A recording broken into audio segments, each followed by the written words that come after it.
नमस्कार दोस्तों, मैं हूं पुनीत और आप सुन रहे हैं प्रोग्राम कम्युनिटी कलर्स रेडियो उड़ान पर। और इस वक्त बज चुके हैं रात के 9, दिन शुक्रवार, और कम्युनिटी कलर्स में आप सभी का हार्दिक स्वागत और अभिनंदन है। कम्युनिटी कलर्स एक ऐसा प्रोग्राम जिसमें होती हैं डिसेबिलिटी न्यूज़ और साथ ही साथ होते हैं बहुत सारी इंफॉर्मेशंस, जानकारियाँ, सूचनाएँ और बहुत से नए नए सेगमेंट्स भी। फिलहाल न्यूज़ बुलेटिन आप प्रोग्राम कम्युनिटी कलर्स में सुनते हैं जिसमें होती हैं डिसेबिलिटी न्यूज़, और बहुत जल्द हम आपके लिए कोई ना कोई नया सेगमेंट लेकर हाजिर हो जाएंगे प्रोग्राम में। हमारा प्रोग्राम कम्युनिटी कलर्स आप बहुत पसंद करते हैं, प्रोग्राम को बहुत प्यार देते हैं, हम आपके इसके लिए तहे दिल से शुक्रगुजार हैं। हम आपसे ये कहते रहते हैं कि अगर आप किसी तरह का कोई सेगमेंट इस प्रोग्राम में चाहते हैं तो आप हमें सजेशन दिया करें, सुझाव दिया करें, ताकि हम उन्हें अपने इस प्रोग्राम में इम्प्लीमेंट कर सकें। बहरहाल रेडियो उड़ान सुनने के लिए आप हमारी वेबसाइट विजिट कर सकते हैं www.radioudan.com, जहां पर हमारे वेब पेज पर भी प्ले बटन प्रेस करके आप रेडियो उड़ान सुन सकते हैं। और वैसे प्ले स्टोर और ऐप स्टोर दोनों पर हमारी ऐप्स अवेलेबल हैं, और बहुत सारे थर्ड पार्टी प्लेटफॉर्म्स पर जैसे गूगल और एलेक्सा, एप्पल और यहाँ तक कि रिनोवा म्यूजिक पर भी हमारी रेडियो उड़ान स्ट्रीमिंग अवेलेबल है, और ट्यून इन पर भी आप रेडियो उड़ान सुन सकते हैं। हमारा फेसबुक पेज लाइक करें, हमारे ट्विटर को फॉलो करें, हमारा यूट्यूब चैनल सब्सक्राइब करें, हमारे व्हाट्सएप ग्रुप्स को ज्वाइन करें। प्रोग्राम कम्युनिटी कलर्स आप सुन रहे हैं मेरे यानी पुनीत के साथ। बिना देर किए सबसे पहले आइए सुन लेते हैं न्यूज हेडलाइंस। जयपुर में कोर्ट ने राज्य में दिव्यांगों पर कार्यबल का मांगा डेटा। आखिर क्यों आत्महत्या कर रहे हैं मेडिकल के स्टूडेंट्स? सुनेंगे एक खास मैसेज दृष्टि संस्था चित्रकूट की ओर से। नैब दिल्ली लेकर आया है विकलांग व्यक्तियों के लिए भारत की पहली IVR आधारित ऑडियो बुक लाइब्रेरी। एक्सेसिबल और नैब दिल्ली ने मिलकर बनाया नया चैटबॉट अदिति AI। दिल्ली में ट्रांस व्यक्तियों के लिए 143 सार्वजनिक शौचालय बनाए गए। NPRD ने चुनाव प्रचार के दौरान नेताओं द्वारा अपमानजनक विकलांगता संदर्भों पर चुनाव आयोग के पास की शिकायत। सुप्रीम कोर्ट ने केंद्र से डिजिटल KYC पर दिशा निर्देश जारी करने को कहा। एसिड पीड़िताओं ने सुप्रीम कोर्ट में दायर की याचिका। दिव्यांगों के लिए सक्षम ऐप साबित हुआ मददगार। जानेंगे पद्मश्री पुरस्कार जीतने वाले KS राजन्ना कौन है। न्यूज हेडलाइंस के बाद बारी डिटेल्ड न्यूज बुलेटिन की, लेकिन उससे पहले छोटा सा ब्रेक के बाद वापस आएंगे। सुनते रहिए program community colours only on radio Udaan, a flight of life.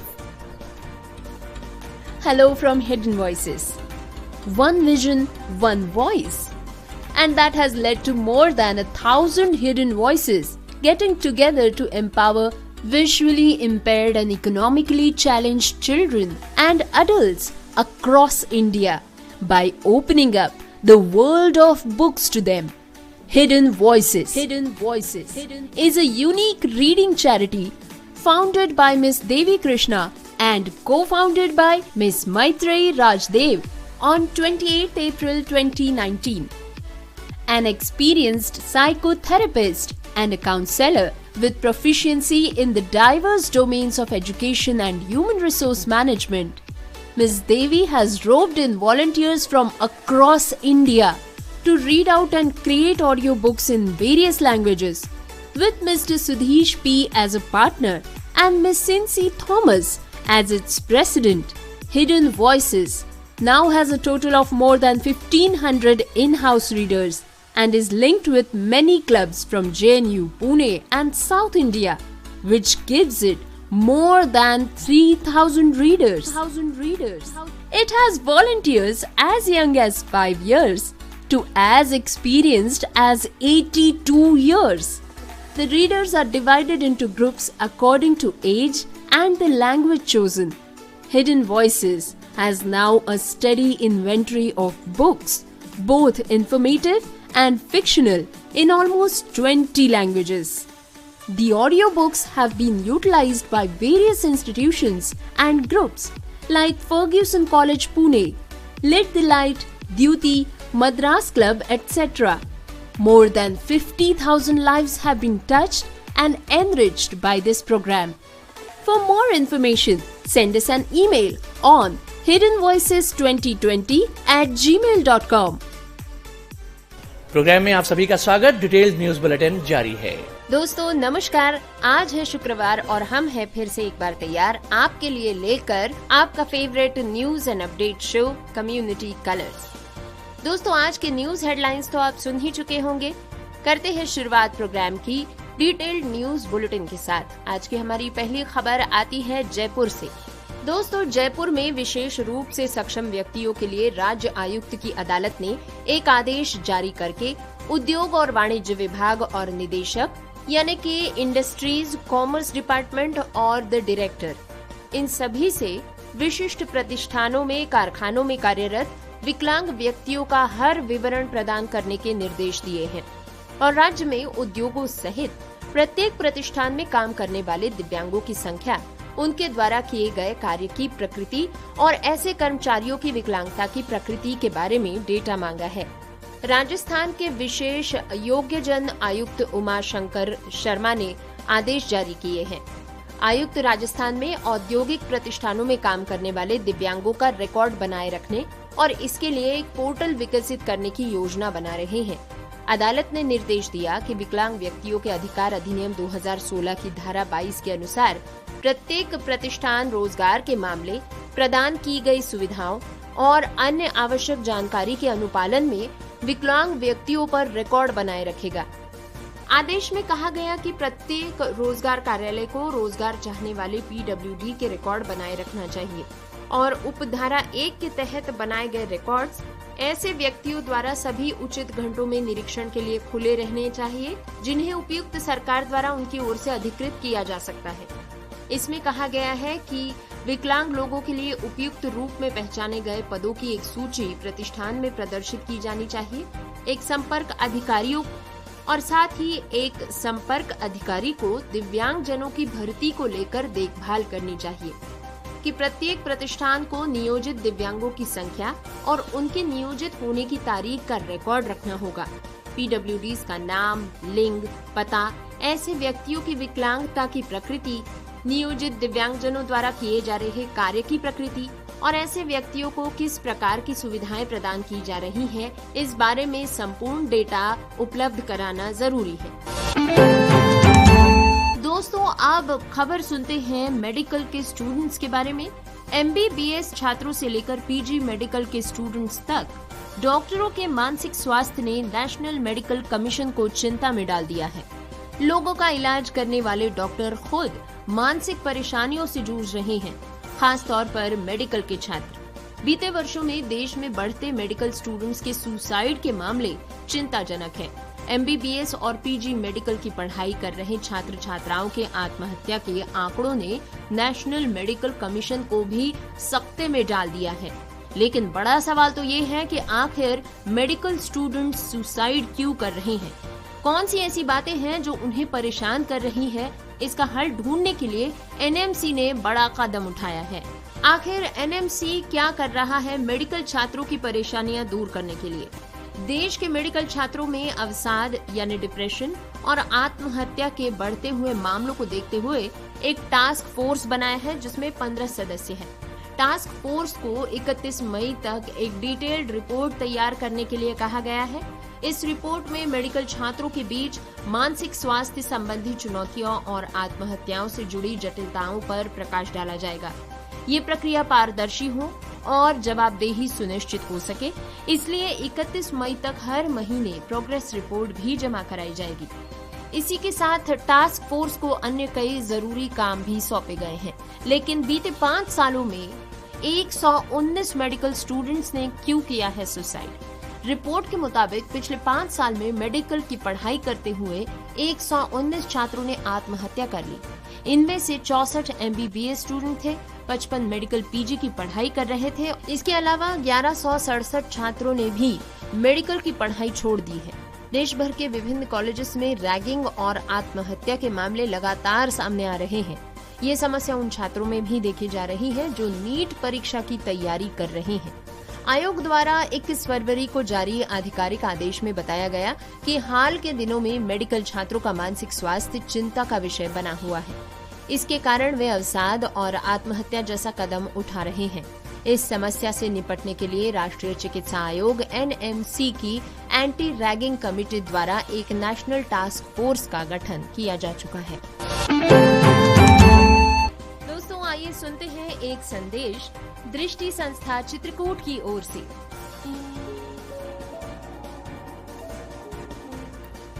नमस्ते दोस्तों, कैसे हैं आप सभी।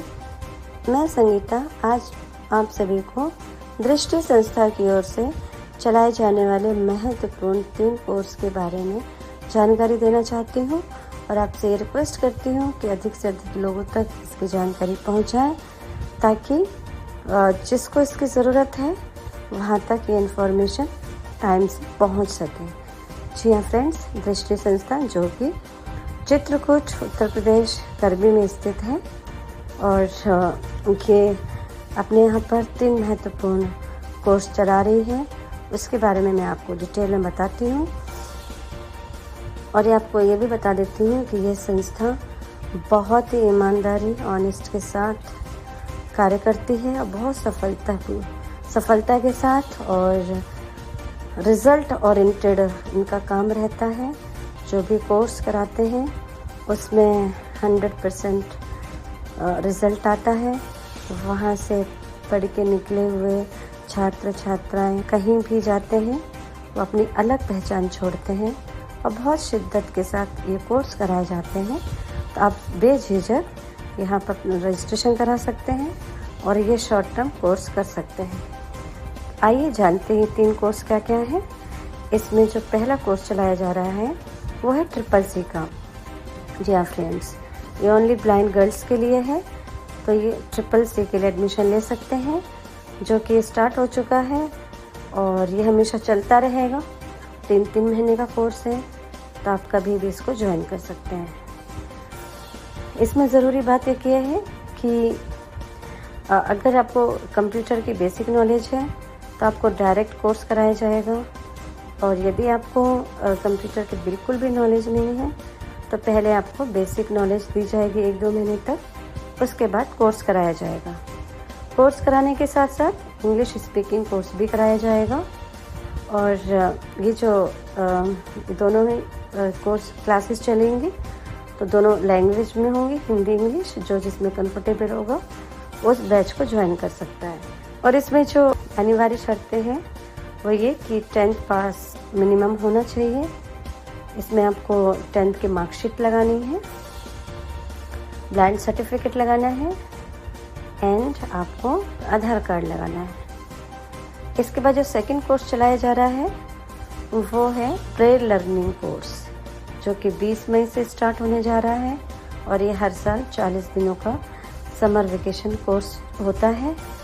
तो फ्रेंड्स, जो जिनकी ब्रेल बहुत ही कमज़ोर है, पुअर है और वो सीख नहीं पाए किसी कारणवश या लेट ब्लाइंड है और अब सीखना चाहते हैं तो इस कोर्स को ज्वाइन कर सकते हैं और 40 दिन में वो ब्रेल गारंटेड सीख सकते हैं, वहाँ से सीख के ही निकलेंगे।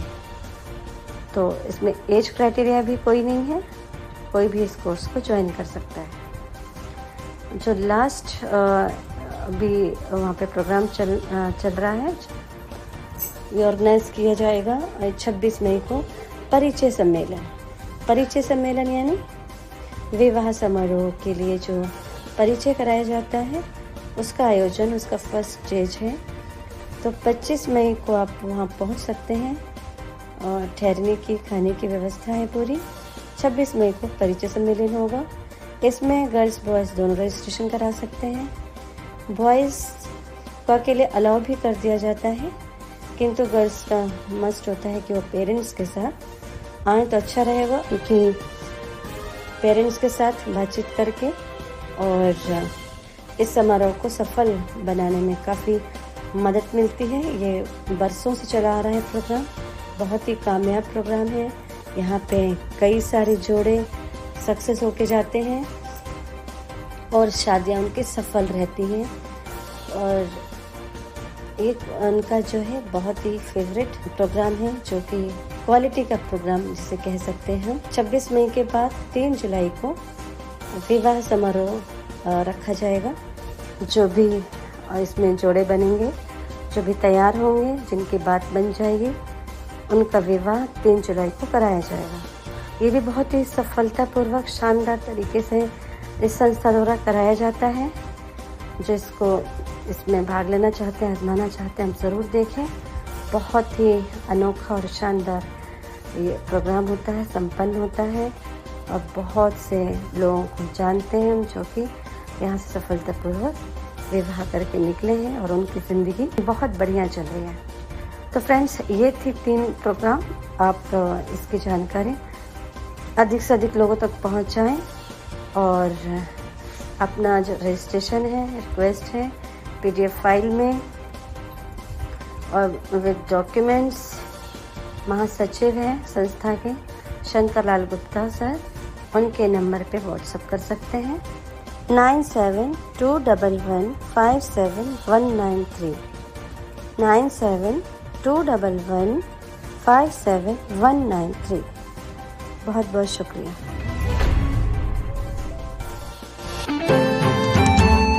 दोस्तों, आइए अब जानते हैं विकलांग व्यक्तियों के लिए भारत के पहले IVR आधारित ऑडियो बुक लाइब्रेरी के बारे में।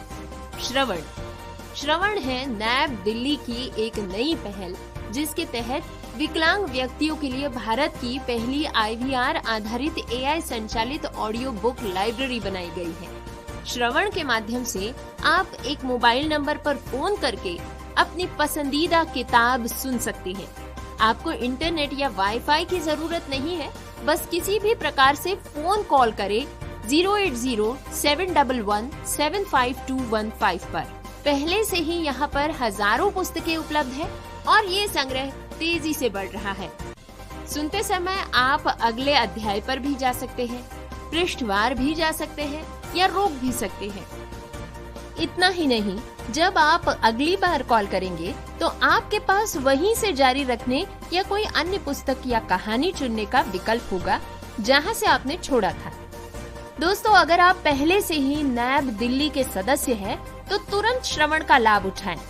यदि आप सदस्य नहीं हैं, तो आप नैब दिल्ली को अपना विकलांगता प्रमाण पत्र भेजकर निःशुल्क सदस्य बन सकते हैं। नैब हेल्पलाइन से संपर्क करने के लिए नंबर नोट कीजिए 8826261166 यानी 8826261166 या फिर 9212319672 माने 9212319672 पर। दोस्तों, श्रवण पर नवीनतम पुस्तक सुधा मूर्ति की 3000 स्टिचेस भी मौजूद है। ये बेस्ट सेलर केवल श्रवण में विकलांग व्यक्तियों के लिए ऑडियो प्रारूप में उपलब्ध है। तो आज ही श्रवण को कॉल करें और सुनना शुरू करें। डिटेल न्यूज बुलेटिन जारी है, लेकिन इससे पहले वक्त एक बार फिर एक छोटे से ब्रेक का है। ब्रेक के बाद फिर मिलेंगे। सुनते रहिए program community colours only on radio Udaan, a flight of life. Hidden Voices की तरफ से आप सभी का स्वागत।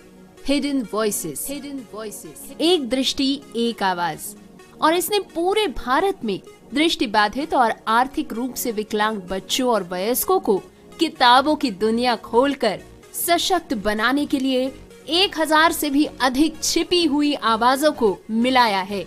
28 अप्रैल 2019 को देवी कृष्णा द्वारा स्थापित और सुश्री मैत्री राजदेव द्वारा सह संस्थापित हिडन वॉइसेस एक अद्वितीय रीडिंग चैरिटी है। देवी एक अनुभवी मनोचिकित्सक और काउंसलर है और ह्यूमन रिसोर्स मैनेजमेंट की एक दक्ष प्रबंधक है। देवी ने पूरे भारत के विभिन्न भाषाओं के स्वयंसेवकों को दृष्टिबाधितों के लिए ऑडियो किताब पढ़ने और बनाने के लिए तैयार किया है। एक भागीदार के रूप में श्री सुधीश पी और इसके अध्यक्ष के रूप में सुश्री सिंसी थॉमस के साथ हिडन वॉइसेस के अब कुल 1500 से भी अधिक इन हाउस पाठक है और ये JNU, पुणे और दक्षिण भारत स्थित कई क्लबों से जुड़ा हुआ है, जिसके चलते अब हिडन वॉइसेस के पास 3000 से भी अधिक पाठक है। इसमें सबसे छोटे पाठक 5 साल की उम्र से लेकर सबसे बड़े पाठक 82 साल के अनुभव वाले स्वयंसेवक है। पाठकों को उम्र और चुनी गई भाषा के अनुसार ग्रुप्स में बांट दिया जाता है। हिडन वॉइसेस के पास अब लगभग 20 भाषाओं में जानकारी पूर्ण और काल्पनिक दोनों ही तरह की पुस्तकों की एक सूची तैयार है। इन ऑडियो पुस्तकों का उपयोग विभिन्न संस्थानों और समूहों जैसे कि Fergusson college Pune, Lit the Light, Dyuti, Madras club आदि द्वारा किया गया है। इस कार्यक्रम ने 50,000 से भी अधिक लोगों की जिंदगी को समृद्ध बनाया है। अधिक जानकारी के लिए हमें ईमेल करें hiddenvoices2020@gmail.com पर। प्रोग्राम में आप सभी का स्वागत। डिटेल्ड न्यूज बुलेटिन जारी है। दोस्तों आइए अब आपको मिलवाते हैं अदिति AI इस नए चैटबॉट से। एक्सेसिबल और नेटवर्क पार्टनर नैब दिल्ली ने मिलकर एक क्रांतिकारी पहल अदिति AI को पेश किया है, जो दिव्यांग लोगों के लिए यौन और प्रजनन स्वास्थ्य और अधिकारों यानी SRHR की जानकारी को आसान और सुलभ तकनीक से प्रदान करता है। इस नए AI आधारित चैटबॉट के जरिए आप व्हाट्सएप या फोन कॉल से SRHR से संबंधित जानकारी प्राप्त कर सकते हैं। ये तकनीक व्यक्तियों को सक्रिय रूप से बातचीत में भाग लेने, सवाल पूछने और उत्तर प्राप्त करने में भी सक्षम बनाती है। अदिति AI के साथ आपकी गोपनीयता पूरी तरह से सुरक्षित है। अगर आप इस सेवा का उपयोग करना चाहते हैं तो बस व्हाट्सएप पर 08076551617 पर हाय भेजें और पहले उत्तर का इंतजार करें। फिर आप अपने प्रश्न टाइप करके या वॉइस मैसेज के माध्यम से अपने सवाल पूछ सकते हैं। अदिति AI को फोन भी कर सकते हैं या चैट करके यौन, प्रजनन और अधिकारों के बारे में जानकारी प्राप्त कर सकते हैं। इस अभिनव उत्पादन के बारे में अधिक जानकारी के लिए आप नैब की हेल्पलाइन को कांटेक्ट कर सकते हैं 08826261166 पर, या फिर आप कॉल कर सकते हैं 0921231967 पर। दोस्तों, अदिति AI ने एक ऐसा समाधान प्रस्तुत किया है जो दिव्यांग व्यक्तियों के लिए SRHR जानकारी को सरल, सुरक्षित और सुलभ बना देता है। ये एक ऐसी पहल है जो आपको खुद के स्वास्थ्य और अधिकारों के बारे में सटीक जानकारी प्रदान करती है, ताकि आप आत्मविश्वास से निर्णय ले सके और इस पहल का हिस्सा बन सके। अदिति ऑनलाइन का उपयोग करने के लिए आपको लेने होंगे कुछ सरल कदम, जैसे कि अपने व्हाट्सएप के माध्यम से 08076551617 पर हाय मैसेज भेजें। इसके बाद सिस्टम से अपने मैसेज पर उत्तर पाने के लिए इंतजार करें। योनि यानी प्रजनन स्वास्थ्य के बारे में जो भी प्रश्न है उन्हें टाइप करके या ऑडियो संदेश के माध्यम से आप पूछ सकते हैं। आपकी गोपनीयता सुरक्षित होगी, आपकी जानकारी किसी से भी साझा नहीं की जाएगी। तो दोस्तों, अदिति AI चैटबॉट से मदद पाने के लिए आज ही कदम उठाएं। दोस्तों, हमारी अगली खबर आती है दिल्ली से। दिल्ली सरकार के समाज कल्याण विभाग ने सोमवार को दिल्ली उच्च न्यायालय को बताया कि उसने विशेष रूप से ट्रांसजेंडर लोगों के लिए 143 सार्वजनिक शौचालय बनाए हैं और उनके लिए और 223 शौचालय बनवाए जा रहे हैं। विभाग ने कार्यवाह मुख्य न्यायाधीश मनमोहन और न्यायमूर्ति मनमीत PS अरोड़ा की पीठ के समक्ष ही प्रस्तुत अपनी रिपोर्ट में कहा कि उन्होंने विकलांग लोगों के लिए 1584 अलग अलग सार्वजनिक शौचालयों को तीसरे लिंग के लोगों के लिए भी नामित किया है। ये विकास दिल्ली सरकार के आदेश के 3 साल बाद आया है। उसके सभी विभागों, कार्यालयों, जिला प्राधिकरणों, नगर निगमों और राज्य संचालित कंपनियों में तीसरे लिंग के लोगों के लिए अलग और विशेष शौचालय हो। हालांकि सरकार ने 2021 में अपने एजेंसियों को इन विशिष्ट शौचालयों के निर्माण के लिए 2 साल का समय दिया था, लेकिन उसने अपने विभागों को ट्रांस लोगों को उनके स्व पहचान वाले लिंग के अनुसार लिंग आधारित शौचालयों का उपयोग करने की अनुमति देने का निर्देश दिया। दोस्तों, रिपोर्ट उस याचिका में दायर की गई थी जिसमें दावा किया गया था कि शौचालयों की अनुपस्थिति से ट्रांसजेंडर आबादी यौन उत्पीड़न और उत्पीड़न का शिकार हो रही है। 2021 में कानून की छात्रा जैस्मिन कौर छाबड़ा द्वारा दायर याचिका में तर्क दिया गया कि मैसूर, भोपाल और लुधियाना में अधिकारियों ने अलग अलग सार्वजनिक शौचालय बनवाना शुरू किया था, लेकिन राष्ट्रीय राजधानी में ऐसी कोई पहल नहीं की गई थी। इसके अतिरिक्त याचिका में शौचालयों की स्वच्छता बनाए रखने के लिए दिल्ली सरकार को निर्देश देने की मांग भी की गई, ताकि राष्ट्रीय कानून सेवा प्राधिकरण बनाम भारत संघ 2014 मामले में कोर्ट के फैसले के संदर्भ में ट्रांसजेंडर समुदाय के अधिकारों की रक्षा की जा सके। दोस्तों, आपको बता दें कि जुलाई 2022 में दिल्ली सरकार ने उच्च न्यायालय को सूचित किया था कि वो ट्रांसजेंडर्स के लिए उपयोग के लिए अलग शौचालय बनाने के लिए हर संभव प्रयास कर रही है और ये काम फास्ट ट्रैक के आधार पर किया जा रहा है। दोस्तों, खबर नई दिल्ली से। यहाँ पर अधिकार संस्था NPRD ने चुनाव प्रचार के दौरान टीडीपी के चंद्रबाबू नायडू और भाजपा के CP जोशी सहित कुछ राजनीतिक नेताओं पर अपमानजनक संदर्भों के इस्तेमाल पर चुनाव आयोग में शिकायत दर्ज करवाई है।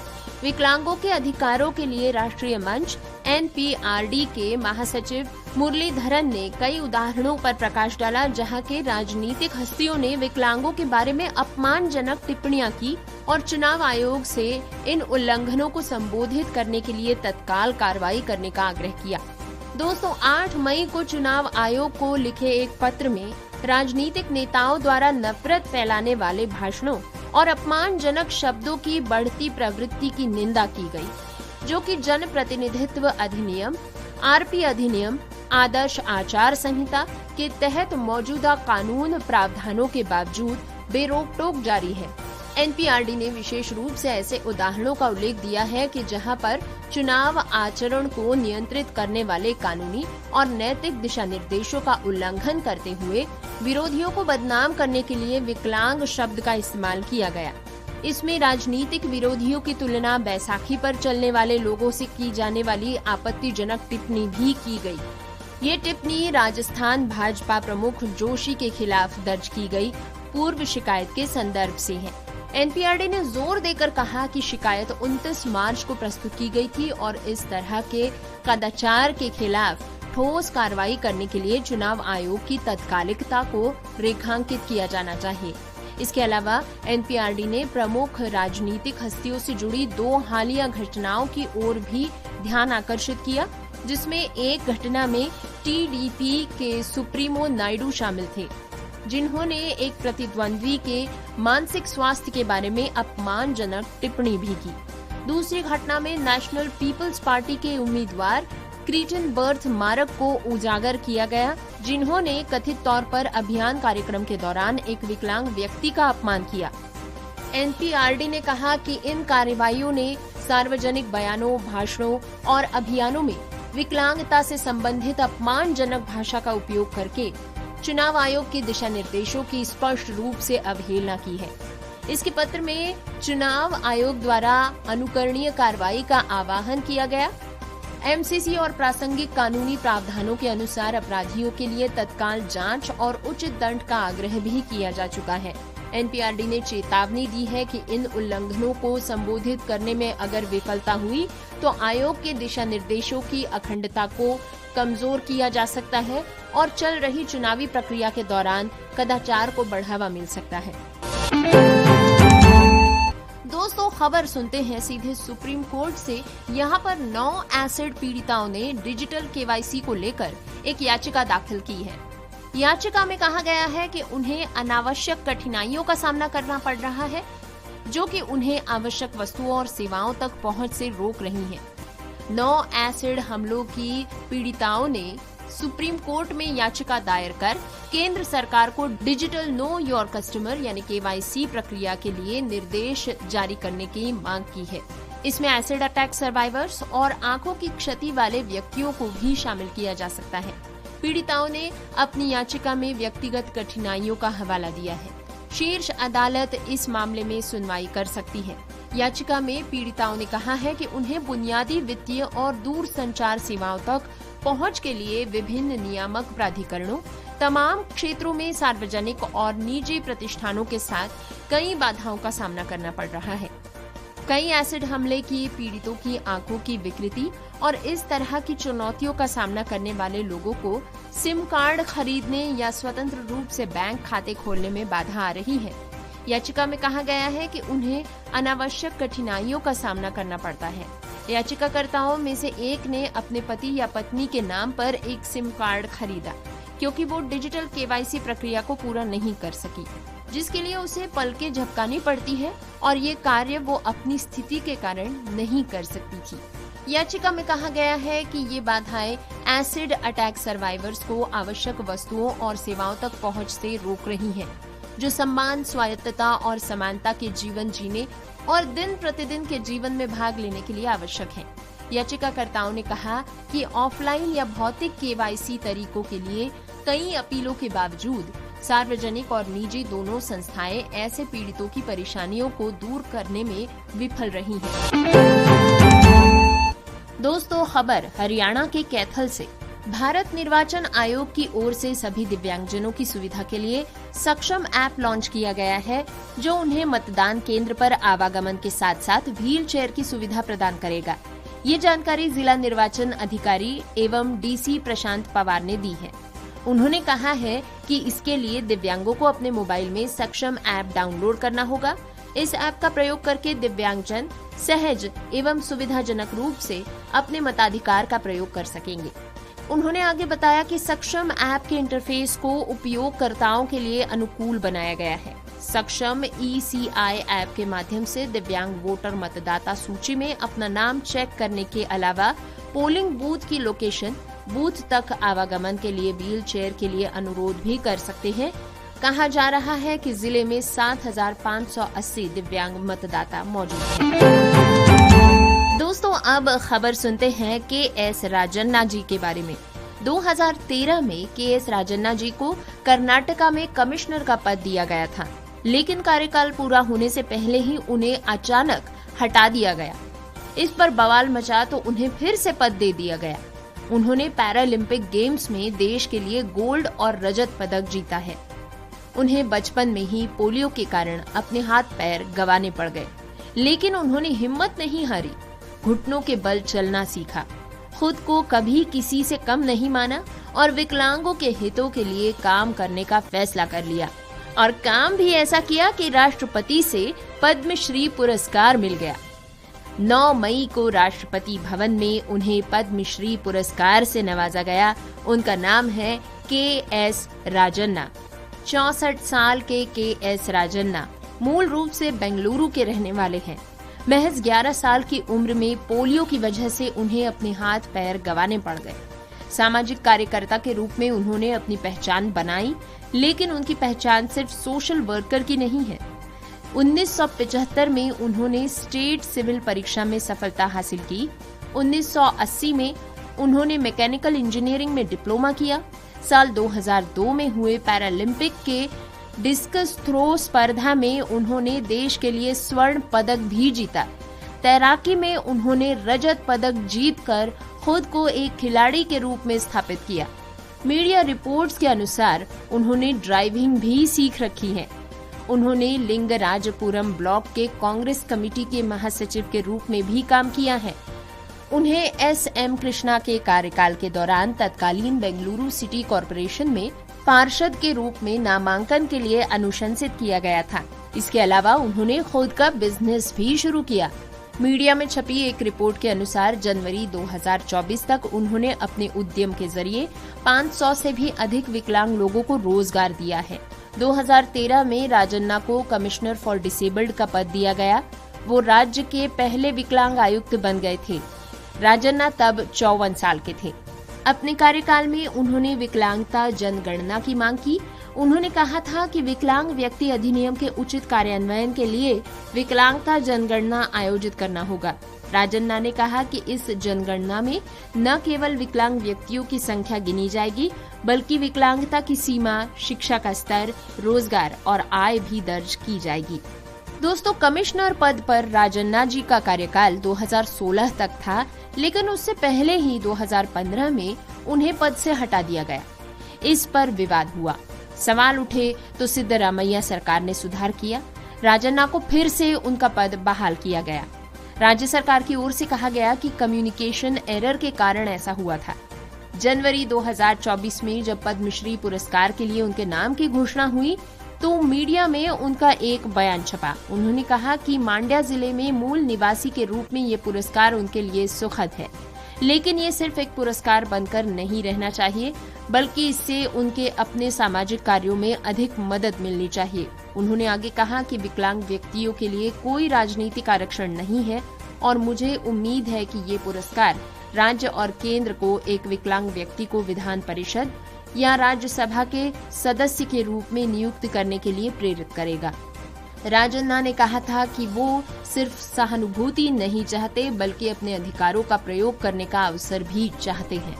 तो डिटेल्ड न्यूज बुलेटिन के बाद हम आपको सिर्फ इतना कहना चाहेंगे कि आपको हमारा प्रोग्राम कैसा लगा हमें बताइएगा जरूर। अपना फीडबैक जितने तरीके ऊपर पहले हम रेडियो उड़ान सुनने के आपको बता चुके हैं, उनमें से किसी भी तरीके से आप अपना फीडबैक हम तक पहुंचा सकते हैं। अपने फीडबैक हमें जरूर दीजिए ताकि हम इस प्रोग्राम को बेहतर बना सके। बहरहाल अब प्रोग्राम के अंजाम की बारी। प्रोग्राम के आखिर में न्यूज हेडलाइंस एक बार फिर। जयपुर में कोर्ट ने राज्य में दिव्यांगों पर कार्यबल का मांगा डेटा। आखिर क्यों आत्महत्या कर रहे हैं मेडिकल के स्टूडेंट्स? सुनेंगे एक खास मैसेज दृष्टि संस्था चित्रकूट की ओर से। नैब दिल्ली लेकर आया है विकलांग व्यक्तियों के लिए भारत की पहली IVR आधारित ऑडियो बुक लाइब्रेरी। एक्सेसिबल और नैब दिल्ली ने मिलकर बनाया नया चैटबॉट अदिति AI। दिल्ली में ट्रांस व्यक्तियों के लिए 143 सार्वजनिक शौचालय बनाए गए।